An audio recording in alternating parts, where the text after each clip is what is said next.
নোমরা ছোট জাত, চারাল চণ্ডাল, রাজনীতি বোঝে না, রাজনীতি শিখতে হবে নাকি, এই নোমদের বুদ্ধি নাই, এ ধরনের অশ্লীল মন্তব্য করলেন গাইঘাটার চৌবেড়িয়া ১ নং গ্রাম পঞ্চায়েতের উপপ্রধান তথা তৃণমূল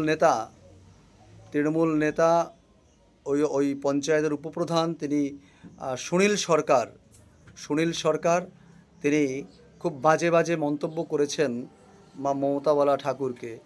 কিন্তু মা মমতাবালা ঠাকুরকে সম্পর্কে বলতে গিয়ে সমগ্র মতুয়াদেরকে টেনে তিনি কথা বলেছেন, সমগ্র নমজাতিকে নিয়ে তিনি কথা বলেছেন। বলছেন মতুয়া নমদের কাছ থেকে রাজনীতি শিখতে হবে নাকি।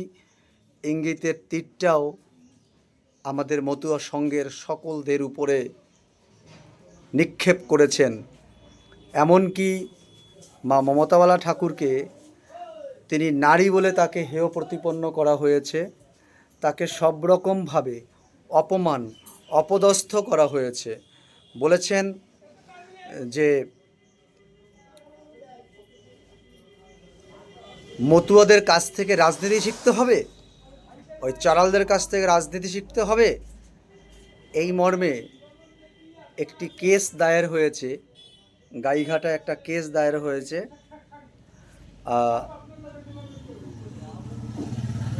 মমতা ঠাকুরকে জাত তুলে গালাগালি এবং অশ্লীল কটূক্তি, অশ্লীল অঙ্গভঙ্গির জন্য একটি কেস হয়েছে। তো আমি সেই কেসের কপিটা আপনাদের মতামত সেকশানে দিয়ে দেব। কিন্তু বিষয়টা হচ্ছে, কোনো ঝামেলা হলেই মতুয়াদের টেনে কথা বলতে হবে, মতুয়াদের অপমান করতে হবে, অসম্মান করতে হবে। আপনারা জানেন 1911 সালে এই চণ্ডাল গালি মোচন করেছিলেন গুরুচাঁদ ঠাকুর। তখন ব্রিটিশ সরকার আইন করেছিলেন যে 2011 সালের পরে যদি কেউ কাউকে চণ্ডাল বা চারাল বলে গালাগাল দেওয়া হয়, এই জাত তুলে গালাগাল দেওয়া হয়, তবে তার জরিমানা এবং 6 মাসের জেল হবে। আজকে মমতা ব্যানার্জি সরকার তার দলের এই নেতাকে জেলে ঢোকাবেন তো? আজকে যদিও ব্রিটিশ সরকার ক্ষমতায় নেই, কিন্তু আজকে এই ধরনের অশ্লীল ভাষা হুমকি দেওয়ার জন্য আপনিও তো মুখ্যমন্ত্রী আপনি একজন মুখ্যমন্ত্রী।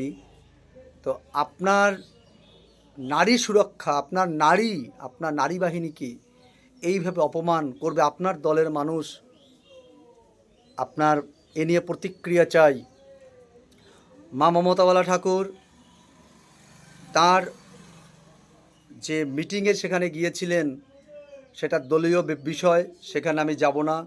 সে দলীয় বিষয় কী করছে জানি না, কিন্তু মতুয়া তুলে যখন কথা বলা হয়েছে তখন আমি হস্তক্ষেপ করবই। আপনারা জানেন মতুয়াদের নিয়ে যখন যেভাবে অপমান করে আমি তখন সেভাবে প্রতিবাদটা করি।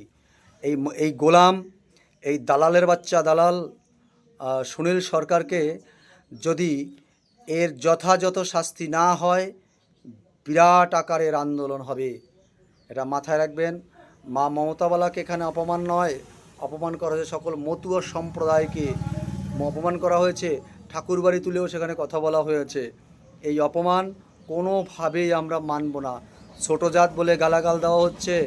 আজও উত্তরপ্রদেশে এই আমাদের এই নিষ্পেষিত, নির্যাতিত, নিপীড়িত মানুষকে যেভাবে হেনস্থা করা হচ্ছে, যেভাবে বুকের উপরে লাথি মারা হচ্ছে, খুন করা হচ্ছে, স্তন কেটে নেওয়া হচ্ছে, তার কিন্তু প্রতিবাদ যথাযথ হচ্ছে না।